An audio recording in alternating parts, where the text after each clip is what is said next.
My thoughts, my opinion. Sports Podcast.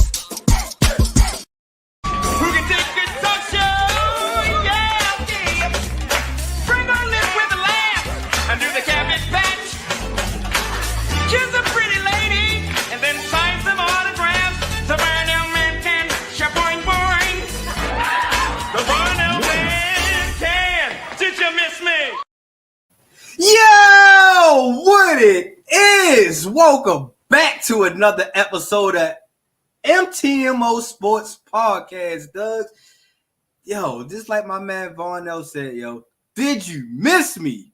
Oh, man, it's been a minute since I sat in this chair, man, sat behind this desk and behind this camera and give y'all my ish that I love to talk about, man. It's just been a little minute. I had some troubles. I had some family issues that I had to take care of, but everything is copacetic over here in this neighborhood, you feel me? And I am so glad to be back giving y'all this sports talk that I love to sit here and talk about, you feel me? Yo, as y'all already know, yo, this is going to be a dope show, as always, because it's me. The guy that gives you the dopest topic to sit here and talk about, you feel me? To make you ponder in your mind and be like, what the fuck is Dave talking about?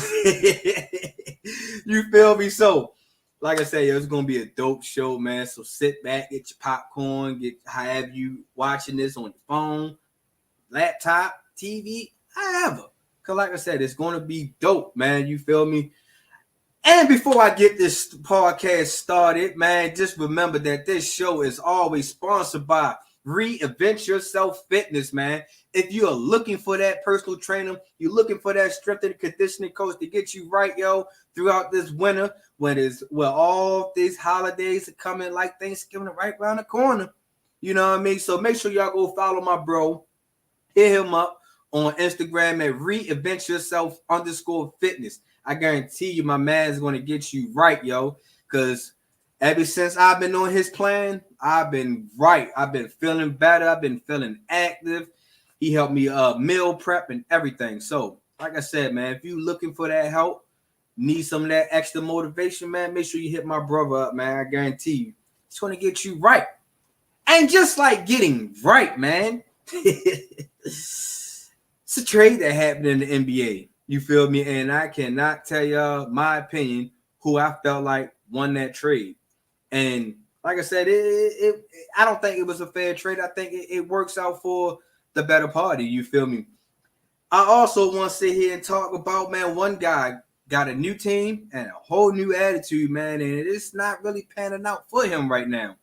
I most definitely cannot wait to talk to y'all or talk to you about him. You feel me? Because like I said, man, it's this guy has really changed since he got new scenery, man. And then, of course, week 11, NFL is still buzzing. I got to give y'all the 3 big games because playoffs is close. It is real close. It's right around the corner, you feel me? Season is almost over. So I'm going to give y'all 3 games to look out for, and I'm going to give y'all my week 11 predictions. So stay tuned for that one. And then, my favorite segment, you feel me, is my random thought. And I most definitely cannot wait to tell y'all my random thought about this former NBA player, man. And this guy's on one. But we should have known because he was on one when he was in the NBA still. But, let's get this show started. Yo, so as we all know, man, the Sixers and the Clippers had did a trade. And this trade has really, really opened up some doors, opened up my eyes to see who I felt like won this trade. And as we all know, James Harden did not want to report to the 76ers camp really because of Daryl Morey, because he felt like Daryl Morey was a liar, didn't live up to what James Harden expected him to live up to. And then, James Harden wanted a trade. He requested a trade. And then at the beginning of the season, James Harden tried to come back with the team, but Philly was like, nah, Doug, you've been gone from us from all these months. Now all of a sudden, you want to try to come back?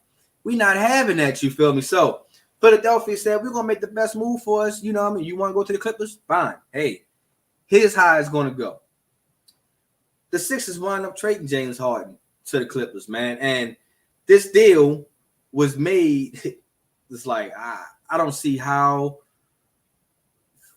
I don't see how the Clippers didn't really take as much more than just 2 players or 3 players for real. 2 players, because the third player probably never going to see no time, never going to see no action.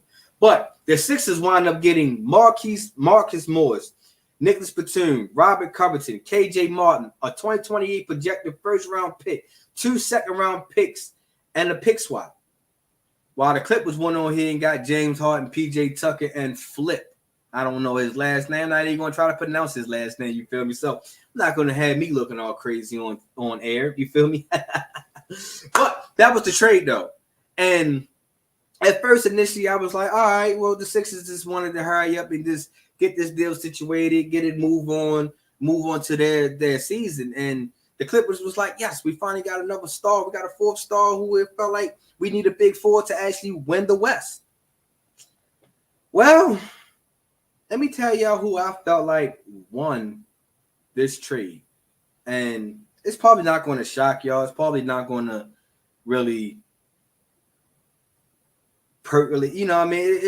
It would just, I felt like the Sixers won this trade. The Sixers won it hands down.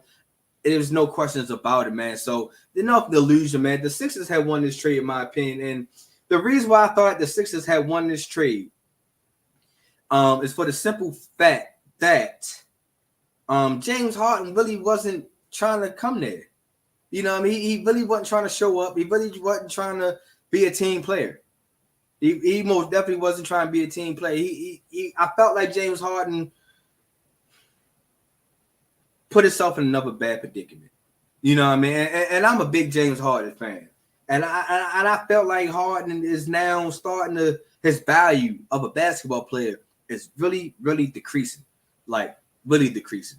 For the simple fact that, remember, the last year when the Sixers had James Harden, not one time last year at all, that the 76ers was the best team or the second best team in the East. Not one time. But you know what's crazy this year, though? The Sixers are actually the second best team in the East. Just was number 1 until they lost to Boston last night. But now you sit here thinking like, damn, so maybe it wasn't Doc Rivers. It was Doc Rivers the problem? Did the Sixers get rid of a good head coach because of James Harden? Then you was like, oh no, that really can't be it, because they had Nick Nurse last year, and the Sixers still wasn't still didn't look like the team that could be the best of the East or anything in that nature. So why I felt like the Sixers really won this trade, keep it a buck, because they added bench depth, and I think that's what Philly was lacking in all those previous years.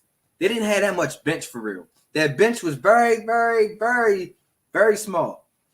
I felt like that bench was like an 8th man. After the 8th man, they were just like, that's it.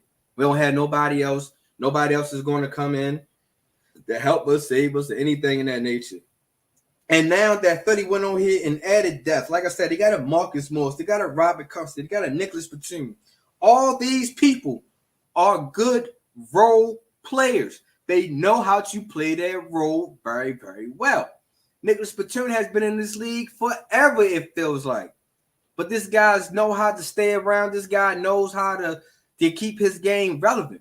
You know what I mean? He might not be the strongest suit on the offensive side, but damn it, he's most definitely going to play defense. And that's one thing about Nicholas Batum I like about him. He plays defense. You know what I mean? Yes, back in his heyday when he was with Portland, most definitely Nicholas Batum was an offensive scorer. I'm not going to say a threat. He was an offensive scorer. He was able to get his buckets.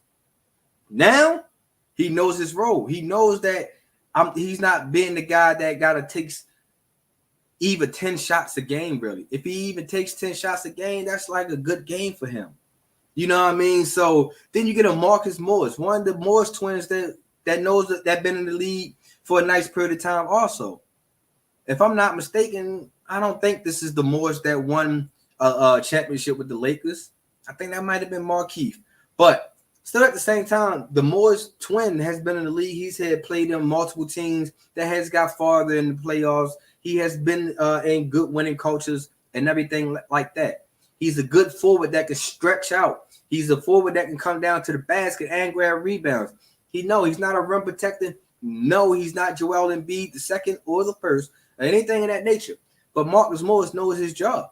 He knows how to do it. Robert Covington, his second stint with the Sixers. He most definitely is familiarized with the Sixers. He knows the culture, the atmosphere that the Sixers is trying to bring to this to the NBA. So Robert Covington, knowing what he brings, and he's a three-point shooter. He spreads the floor out. That helps Embiid out a lot. That helps Tyrese Maxey out a lot. That these guys are able to be in their spot in the right time, hopefully, and then they can potentially get win a lot of games this year. Because in my opinion, by them doing this trade, in my opinion, I feel like Philadelphia is now the second best team in the East. The second best team. Boston showed them why that Boston is number one. That this and the Drew Holiday, Porzingis, and stuff like that. That was a good look for Boston. Now Philadelphia, like I said, they didn't get blown out. It was a close game until it got like late fourth quarter. And Philly, I just felt like Philadelphia just haven't reached that Boston level yet. Boston is still showing why they are the favorites of the East. But what Philly did show me is that why they're the second best team, while the Bucks are still trying to get themselves together. Philadelphia is already saying, we together. We just needed a couple good players, a couple key pieces, and then we're off the running. Because the simple fact, you can just see, like I said, they are 8-3, which put them second in the East. Joel Embiid has not missed a beat yet. He is still averaging pretty much 32 points a game, averaging 12 rebounds a game, averaging 5.8 assists, averaging 1.7 block, averaging 50% field goal percentage. Joel Embiid hasn't skipped a beat at all since James Harden is gone now. So you can clearly see that Joel Embiid is like, nah, I don't really need James Harden. What I mean? It was a bonus to have James Harden, because James Harden was the guy that can give out assists. He wasn't always score all the time. Now at times that he can be, but he knew that Joel Embiid is the guy. He's that guy. And then now who's really happy and who's really about to become the second guy in Philly? It's Maxey. Maxey game went to another level. I think that's why Philadelphia was like, you know what? We can go ahead and trade James Harden. We have a point guard that we feel like that can control the clock, he controls the pace, can score. Because goddamn, Maxey can score, man. If he can just elevate his game just a little bit, and which Maxey did, because now this year Maxey is averaging 27.6 points a game. He is averaging 6.7 assists a game, 5.1 rebounds a game, and is shooting at a 49% percentage in the field goal. So you clearly can see that the Sixers ain't missing James Harden at all. So I just felt like that the Sixers has really put themselves in a good championship caliber predicament. Now it just got his health. That's going to be the main thing. Can Embiid play majority of the season? We know that he's not going to play 82. He's not.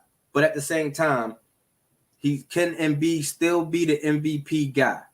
Which I believe that he's going to be. Him and Jokic is going to be battling for the MVP award again.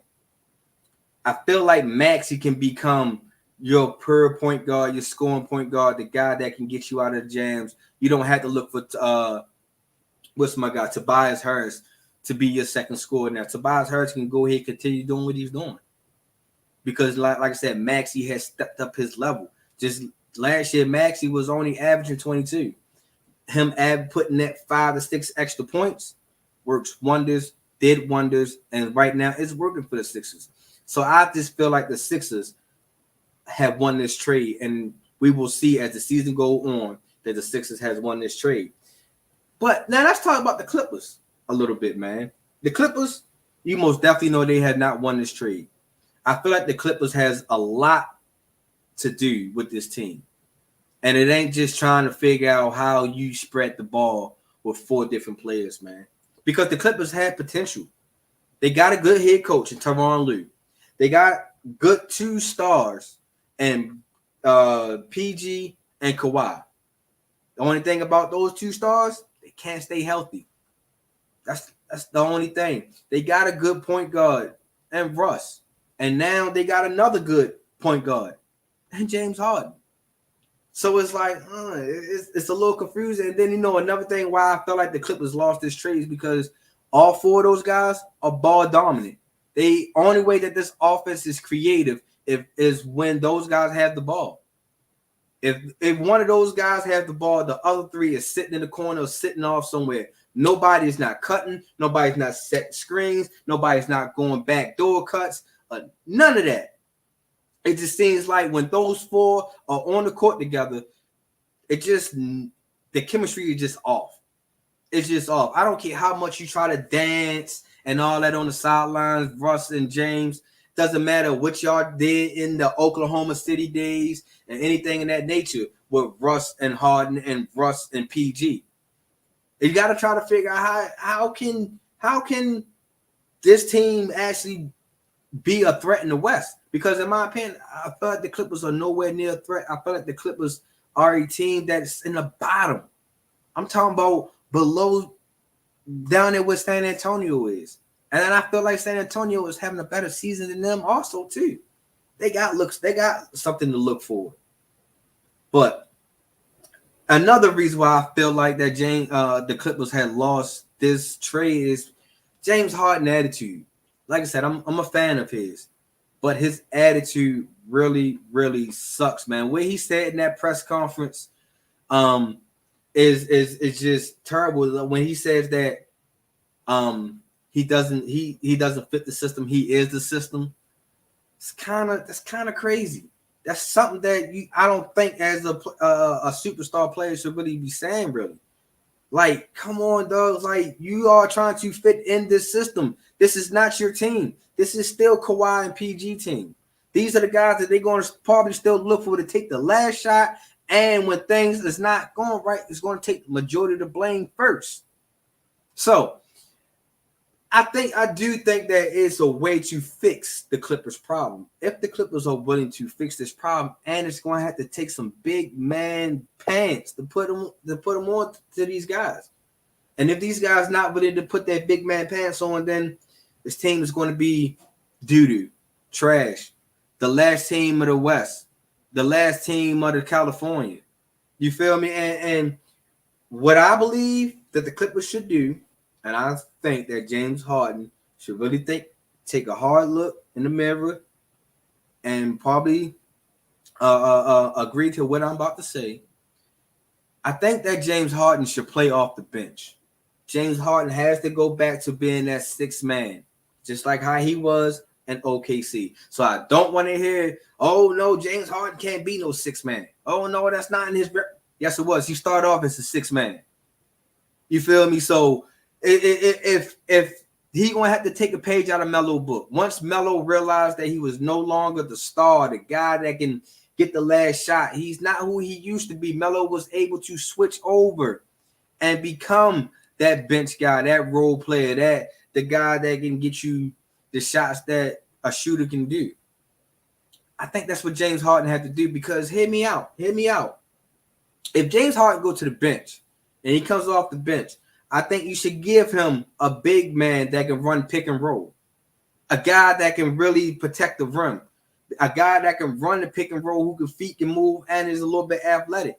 I'm not saying that Zubac is the answer, but Zubac is the guy that I know off the top of my head that's there with the Clippers. If you keep him on the floor to set pick and rolls for James Harden, I think it will work. It has to work. James Harden, you're going to have to try to switch this up, because since you became over as a starter with the Clippers are 0-5. The Clippers has not looked good at all, even with James Harden in the lineup, because right now James Harden is only averaging 15 points a game. James Harden is averaging 4.2 assists a game. Who was your assist leader last year? Now he did a mean drop-off. He's averaging 4.4 rebounds, and he's only shooting 47% field goal percentage.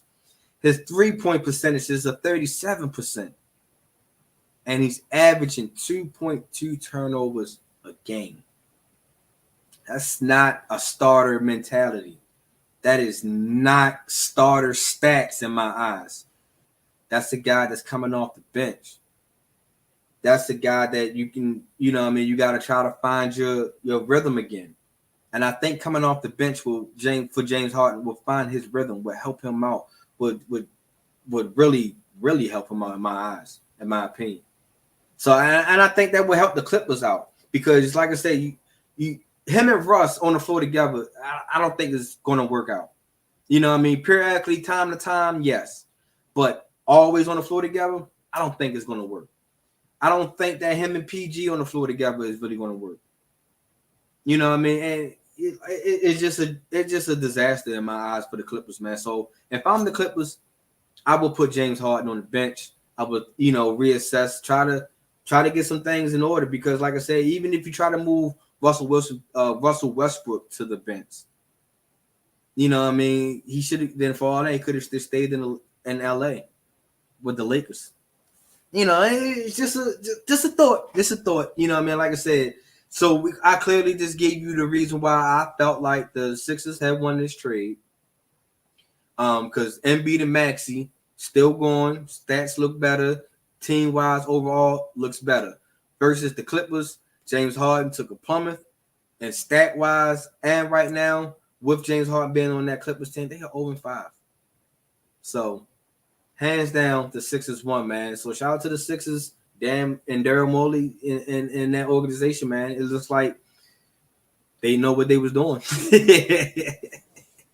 I got one comment, man, before I go on to the next segment. My guy, laid back. What it is, Kurt. What it is, brother, man. I appreciate you joining in, man. Tuning in, man. I hope you're enjoying the show right now. You feel me? Now, let's go over here and switch it up a little bit because, like I said, man, it's a guy that has new place and has a new attitude, man. And right now, it's not working out for that team at all, man. And like I said, he's a champion. He got a new contract, and I think that's really fucking up his mentals, man. He got a little bit arrogant and cocky. And the guy who I'm talking about is no other than Jordan Poole.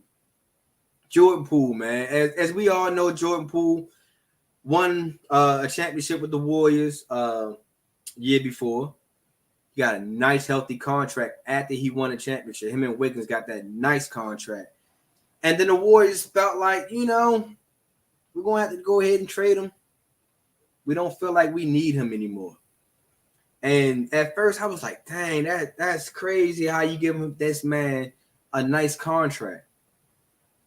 One of the biggest contracts in his career right now, and you just ship him away. Then I start to think like, dang, why did they ship him away that easily? And it's not like you got anything good. You got Chris Paul. You got an aging Chris Paul. So you telling me that a younger Jordan Poole is not better than an aging Chris Paul? Now, IQ wise, I can clearly see why. But at the same time, we are talking about like Jordan Poole, the up and rising talent and everything. And the reason why I felt like I said that his new team and he has a new attitude and his attitude is not working out for him. I don't know if y'all seen this clip, man, that one of these games that Jordan Poole comes to the Wizards take a timeout. Jordan Poole and the team comes over and Jordan Poole is not paying attention to the coach at all. Not paying attention as he's sitting there drawing up the plays, as he's telling people, where positions to be in and blah, blah, blah. Jordan Poole's mind is somewhere else. So you got assistant coaches, you got teammates, you got everybody trying to get Jordan Poole's attention. Like, look, yo, pay attention.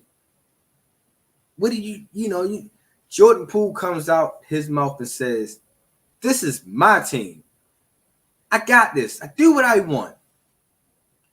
And then at the end of the timeout, as the coach, try to wrap the play up, everything, try to hurt and peek over and try to figure out the play and try to see where he's all lined up at. Now, with that clip,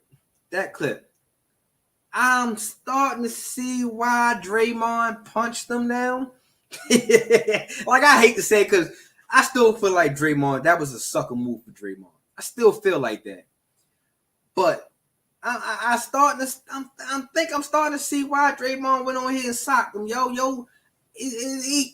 Jordan Poole looks like he's a little bit arrogant, a little bit cocky now, man. And like I said, after you win a championship, after you get new money, I get it. Your head gets a little bit bigger. You was like, yes, I worked so goddamn hard to get here, and finally I got the pay that I finally wanted. But yeah, you know what's the craziest thing about it is I've seen a lot of NBA stars, a lot, get big money, get a little cocky, and then no longer in the NBA no more. So I feel like Jordan Poole, man, has to reassess things. He has to go back and change his mentality because, number one, the Wizards are fucking 2-9. How can you claim a team that is 2-9, my guy? Like I said, don't get me wrong, you ride with your team regardless. But for you not to be paying attention to having this arrogant and this stubbornness to you, and for you to be like, man, this is my team, man, I do what I want. You know what I mean? I ain't got to worry about none of y'all. I ain't none of this.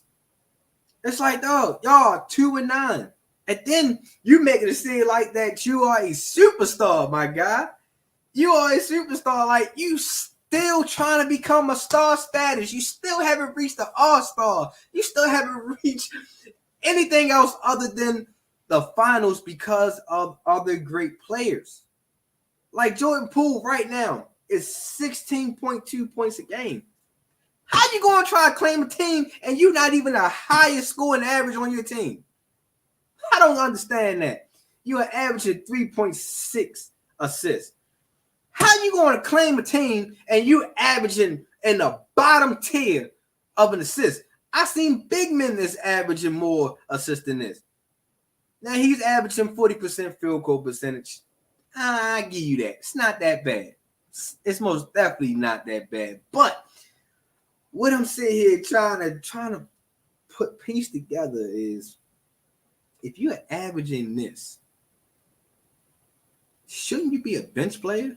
Because James, I'm just sitting here with just giving that James Harden is averaging 15 points a game.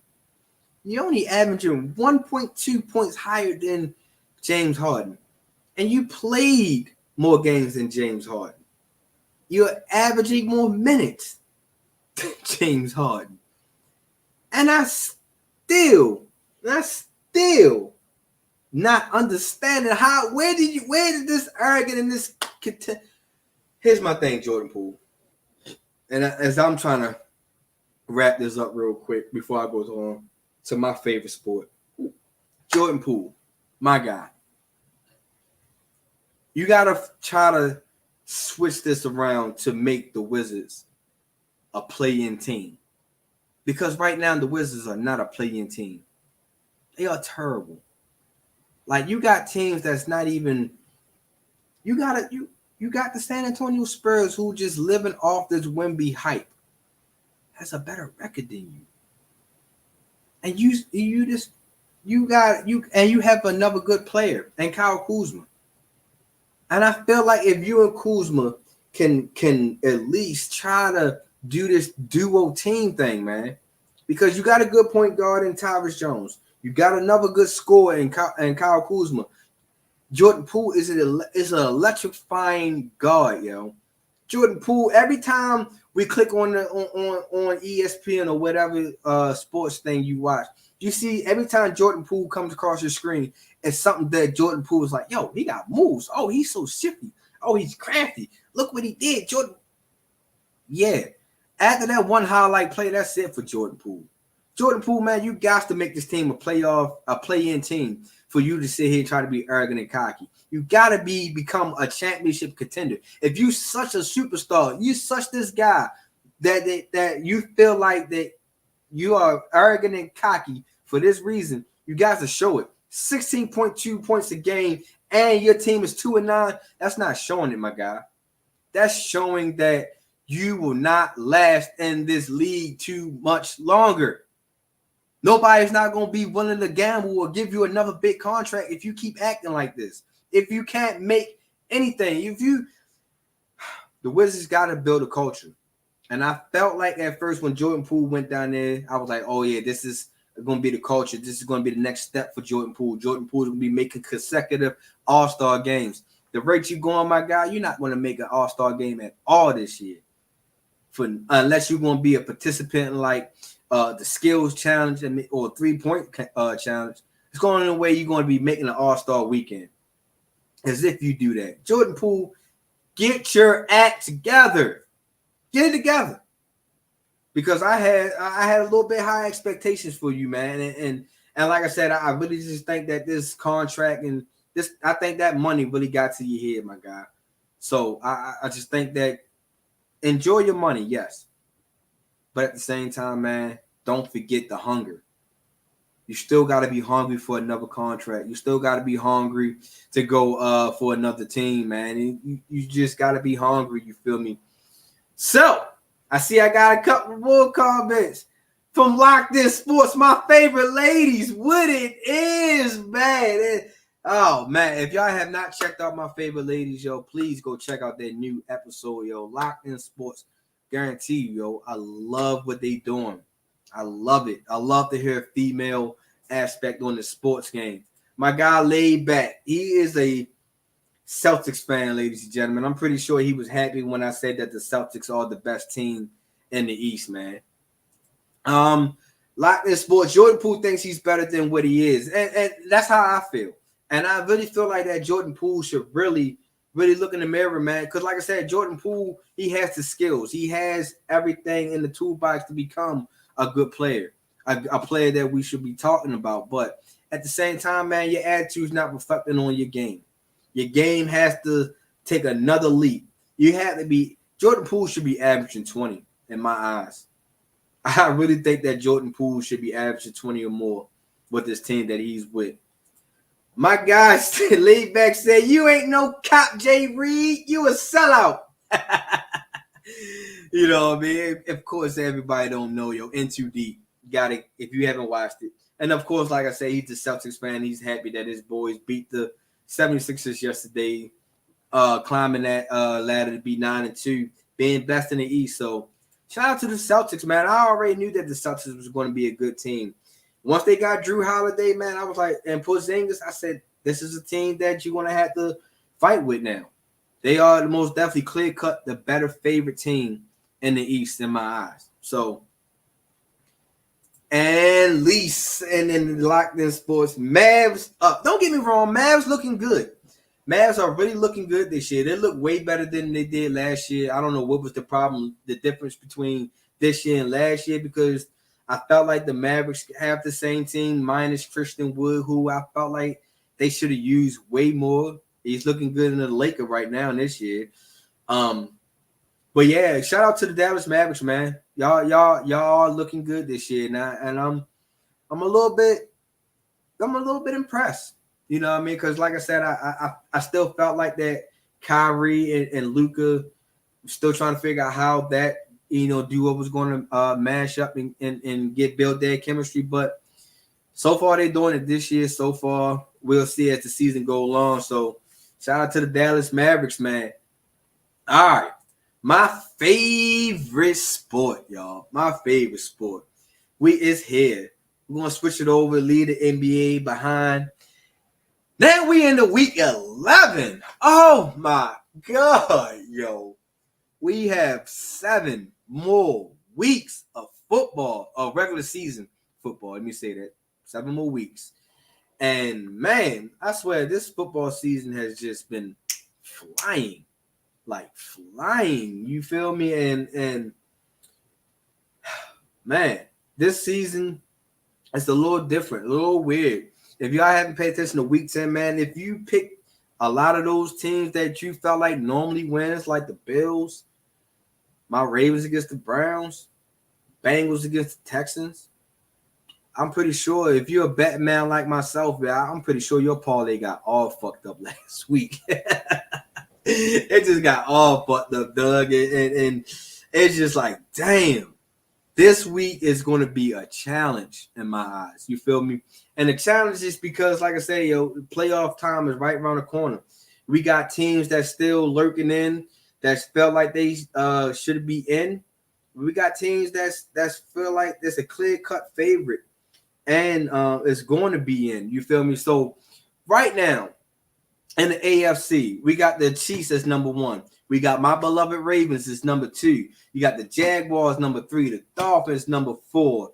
You got Pittsburgh number 5. You got the Browns number 6, and you got the Texans who beat the Bengals coming in at number 7 in that last playoff spot. Then you still got the Cincinnati Bengals. You got the Colts. You got the Bills, and you got the Raiders. There's all in that hunt, all trying to figure out if they're going to make the playoffs or not. You know what I mean? All going to be in the dog fight this year, making the playoff. And for the NFC side, you got Philadelphia, who's the best team in the NFC. You have Detroit number 2. You got San Francisco number 3. You got the Saints number 4. You got the Seahawks number 5. The Cowboys number 6. And the Vikings coming in number 7. And then you got the Bucks 8. The Commanders 9. The Falcons 10. And my guy laid back, your Packers coming in number 11. But still in the playoff hunt, though. Still in the playoff hunt. Can't be mad about that. But what's this all coming up to, man? What I'm trying to dive into is for the simple fact that it's some big games this week. Now, don't get me wrong. A lot of teams, if your team doesn't have a bye week this week, man, I'm pretty sure it's a big game. It's a real big game. And if your team is on the bye week, I'm pretty sure they're sitting back, resting, and hoping and figuring out, hoping to say, like, hopefully we can beat that team next week. You know what I mean? And one of the games I want us to pay attention to is the Philadelphia Eagles and the Kansas City Chiefs for a couple of reasons. Number one, the battle with the number ones. Both of them number one of the conference. You got the Eagles number 1 in the NFC. You got the Chiefs number 1 in the AFC. For the Chiefs side, man, I'm just trying to see that if my Ravens was to win tonight, fingers crossed. Make sure y'all go pay attention to. Make sure y'all go tune in to ATB at the bank at 7:00 Eastern Standard Time. Can't wait. My Ravens win tonight. Does my Ravens get the number 1 seed, or do we still play back into that number 2 seed until Kansas City lose another game, or whoever goes to get to their 4th loss first? Is that going to be the reason? Can Kansas City coming off a bye week look better than they previously looked? Because, you know, that last, before they went on the bye week, man, didn't look too hot. Didn't look too good at all. You know what I mean? And it's like, now, are we going to see which KC team are we going to look? Are we going to get that same KC team that caught fire in the playoffs last year at the tail end of the season? Or we're going to catch that KC that just laid an egg a couple weeks ago? You know what I mean? Or for the Philly side, can Philly still have that passing attack going? Because we already know that A.J. Brown is lighting between him and Tyreek Hill, man. They are lighting their wide receiver position up. Jalen Hurts is starting to show that why he's the second best quarterback in the league, maybe. So, you know, all of these things are, like I say, playoff implications. Which team is going to catch what? You feel me? So it's just a teams that both of these is going to mean something. And it's most definitely going to line up on a Monday night too. Woo! That's going to be a good game. Primetime game. Which team can live up to the hype? Another team that I want a game I want us to pay attention to is the Buccaneers and the 49ers. Because like I told you, the Buccaneers are in the playoff hunt. They're in that 8th seed right now. And if they sit at that 8th seed and they wind up beating the 49ers, woof. Do they bump up to the 7th seed? Can Baker Mayfield help this team become a playoff team? You know what I mean? Can the 49ers, are the 49ers back? After what they did last week, man, everybody started to question the 49ers back. In my opinion, I felt like the 49ers never went away. They just had to try to regain. They had to retool, get healthy, and then come up with a better game plan. But can the Buccaneers stop that 49ers defense, though? With the addition of Chase Young, with Bosa on the other side. Ooh, with Greenlaw, with Fred Warner. That defense really looking scary again. And then can Brock Purdy still become that quarterback that's still trying to become that guy who we all feel like that Brock Purdy can be an elite quarterback. It's going to take some time. Can he get this team deep into the playoff run? Can he stay healthy? So it's just like a lot of questions going around that game. Another game that I felt like it's a big game also, the Raiders and the Dolphins. Now, I understand people like the Raiders and the Dolphins. Yeah, I said that because right now the Raiders are fighting for their playoff seed. They're fighting for their playoff life again. Right now, like I said, they're in the 11th seed, and then you got the Dolphins who's in the 4th seed. We gotta pay attention. This is November now. Do the Dolphins get cold like they did last year? Or do they find a way to help Tua stay healthy, number one, stay warm, number two? You know what I mean? So it's just because we already know that the Dolphins can go cold around this time of the year. For the Raiders, how are the Raiders going to respond after winning last week? With the interim head coach Antonio Pierce, man, who I felt like is doing a good job so far. Doing a way better job than Josh McDaniels because these guys are starting to follow his movement. They believe the words that's coming out of his mouth. So can the Raiders, you know what I mean, move up into that playoff race ladder? You know what I mean? And then, like I said, for the Dolphins, man, can they stay hot? Like I said, they always go cold from time to time. So it's just a lot of these things. These are playoff implication games right here. And then, of course, you know, like I said, check out ATB at 7 o'clock. The Ravens and the Bengals. That's another goddamn division game for the Ravens. Can the Ravens bounce back after a loss last week? Can the Bengals bounce back after a loss last week? Who's going to lead this AFC? Can the Ravens continue to lead the AFC North? Can the Bengals catch up to the Ravens in the AFC North? You know what I mean? It's just a lot of good playoff implications. The Steelers and the Browns. Deshaun Watson shut down for the rest of the season now. So can the Browns keep their playoff hopes alive with that stingy defense that they have? Or can Pittsburgh and Kenny Pickett finally wake up in the offense? Matt Canada can run a good offense.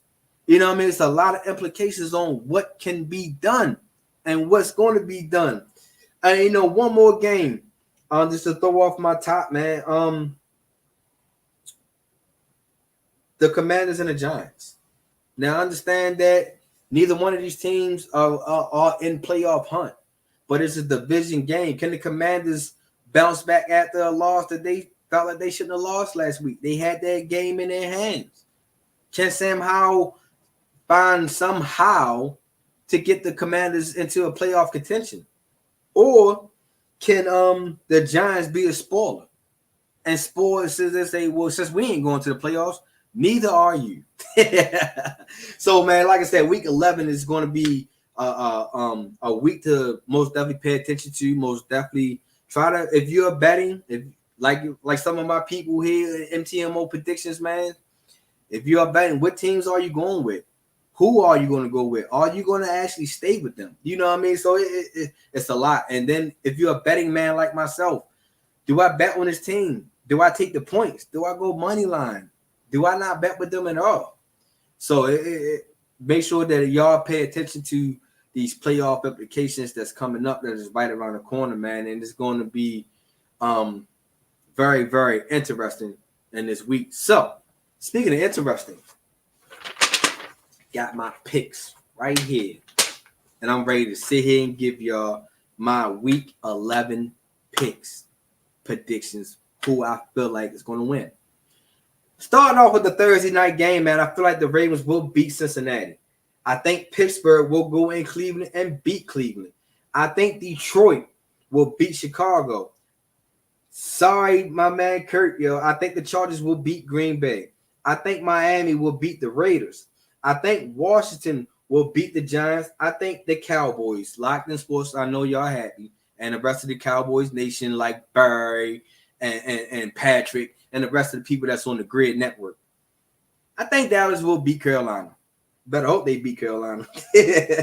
I think Jacksonville will beat Tennessee. Bounce back game for them. I think that hot Houston Texans will beat Arizona. I think San Francisco will beat Tampa Bay. I think the Bills will have a bounce back game against the Jets and win this game also. I think Seattle will beat the Rams, and I think that the up and coming Broncos is going to beat the Vikings. And for that Monday night game, I think that the Eagles will beat Kansas City. Yes, I said it, and I'm hoping that the Eagles do. Help the AFC out. Help the Ravens out. Long as the Ravens help themselves out. You feel me? So, there you have it. Ravens, Steelers, Lions, Chargers, Dolphins, Commanders, Cowboys, Jaguars, Texans, 49ers, Bills, Seahawks, Broncos, and fly, Eagles, fly. If you think your predictions, your picks and your predictions are going to be better than mine, make sure y'all go in the comments. Tell me who you picking, who you got this week, man. We'll see who had a better week. I feel like I'm going to have a better week. If you're going to pick the same team as I'm picking, don't even comment, man. I felt like you just wanted to choose my teams to see if you're going to win or not. But those are my week's 11 picks, man. Make sure y'all tune into this Sunday. We're starting tonight, Thursday on Sunday and Monday. See who prediction is going to be better. Are yours going to be better than mine? Highly doubt it. All right, man. I got a couple of comments before I switch it over and before I wrap this episode up. Oh, been big help. Woo! We'll see. We will see, man. Let's see. We see a sweet spot in our schedule. Let's go, boys. I wonder who that sweet spot is. You feel me? You are a Chiefs fan this week. I bet you are a Chiefs fan because I'm an Eagles fan this week. So hopefully the Chiefs will lose. My man laid back Kurt Yo said this Packers season is over. The season is over. I like my earnings and all ones. I want to feel like I'm getting paid. You already know how I like to talk. I don't want no Cash App, no Zelle, none of that, bro. Oh man, my man Paulo, we need this tonight, especially after the last game. Most definitely. I agree with you on this one, man. If you are a Ravens fan, yes, we need this tonight. Hopefully you're not a Bengals fan. Lisa say, yeah, you already know I'm a clown you if the Cowboys lose to the Panthers. I'm clowning all you Cowboys fans, you feel me? And my man, awesome show, bro. I'm glad you was able to tune in too, bro. But don't leave just yet, yo. It's not over. I got one more in the chamber, you feel me? And this segment right here is called My Random Thought, yo. And my random thought is going to be dope, you feel me? I feel like my random thought, man, I had to sit here and I had to think long and hard for this segment. And like I said, this is now my favorite segment of the show now, yo. And my random thought is going to be about a former NBA player who he has an NBA championship on his resume. You feel me? He didn't play for 6 different teams like the Wizards and the Lakers. He also played for the Warriors too, man. And the one player that I'm sitting here talking about is my guy, Swaggy P, aka NickYoug, man. And the reason why this guy is on my random thought, man, because NickYoug, if y'all not following him on social media, anything in that nature, if you just so happen just to see him, man, NickYoug, this guy has said some things on Instagram where he felt like after his NBA career was over, things wasn't right. It wasn't how it used to be. Like he was saying that if you don't got things lined up in order at the NBA career, man, all the hoes, let me not say hoes, all the females is not gonna want you. All the restaurants gonna want their monies. You're not gonna get all the free stuff. If you caught cheating, your girl gonna leave you. Blah blah blah. And he was just like, once the NBA season is over, it's over. Duh. Of course it's over, yo. You know what I mean? It's you're not gonna sit here and just tell me that when you leave your regular job, when you retire from your regular job, that life will continue to be the same. It's like, no, you don't have to get up whatever time you got to get up to go to work anymore. No, you don't get the same. You don't walk into your old job and be like, hey, I still got my work badge. I wanted to see if it still work. You know, can y'all still let me in? They're gonna be like, nah, yo, we can't, we not gonna let you in. We can't, we not gonna let you anything. Or hold on, I'm sorry, y'all. It's like, yo, NickYoug, of course it is over, my guy. It was supposed to be over. Your career lasted a nice amount of time. You should have invested your money. If you didn't invest in your money, I don't know what you did in your lifetime, but invest in your money. You know what I mean? You shouldn't be going around here saying that, yo, cheating. It's like, yo, number one, yo, if you in a faithful relationship committed to your girl and all that, yo, cheating shouldn't be in the process. You shouldn't be worrying about cheating. You shouldn't worry about, your girl shouldn't have to be worrying about, you know what I mean, is another woman taking her spot or anything in that nature. It's like, yes, it is over, yo. It is over. And you had a good career too, Nick. You had a great career. For the simple fact that you averaged 11.4 points in your career. You played 720 games. You won an NBA championship. You got multiple big contracts. You know what I mean? Like, you got a 5-year deal for $43.6 million. You got a nice contract with the Lakers for a 1-year deal, $1.2 million. You wind up getting another big 1-year deal with the Golden State Warriors. They giving you $5.2 million. So, my God, why are you still looking out for handouts? Why are you still looking out for freebies? See, you know what I think it was, yo, when you got to that boxing match and that dude knocked the sense out of you, yo, I think it fucked up your chromosomes. I think it really fucked up your brain cells, man. And you really forgot that, like, oh, shit, my NBA career is over with. Like, man, look, you should have invested your money. You should have did better investments, or you should have did better things with your money than go out here tricking with your hoes and tricking with your homeboys and stuff like that. Because as all NBA players, former NBA players will tell you, once it's over, my guy. You shouldn't be looking for anything else. You shouldn't be looking for no handouts or nothing. So, NickYoug, man, you got to do better. Got to do better, you feel me? And I felt like that you didn't do better. Now you're in a fucked up predicament. Now that you're in a predicament where when you used to be a cheater, I don't know if you still is or not, but you did come out and say you cheated on Iggy. You know what I mean? So if you are, my guy, yo, chill out, yo. It's not a good look. You're not making yourself look good in anything in that nature, man. Put yourself, invest number one, because I know you got kids. You got 2 beautiful kids, man. Your money should be invested into them. You shouldn't be had to live and check to check if that's what you're living, man. I hope that you're not living check to check, because I hope you're doing things better than what average people normally do. But my guy, if you're still looking for handouts and stuff like that, you're still looking for that NBA clout that you used to have, my guy, it's over with. It's faded. It's gone like Jordan. It's gone just like how your jumper was. But no, man, that just my random thought on that one, man. It's just NickYoug came out, was talking this nonsense and stuff like that, man. So I had to just go ahead and get that little ramble out real quick. So I got a couple of more, yo. My guy laid back with the money sign. Yes, I need that cash, my guy.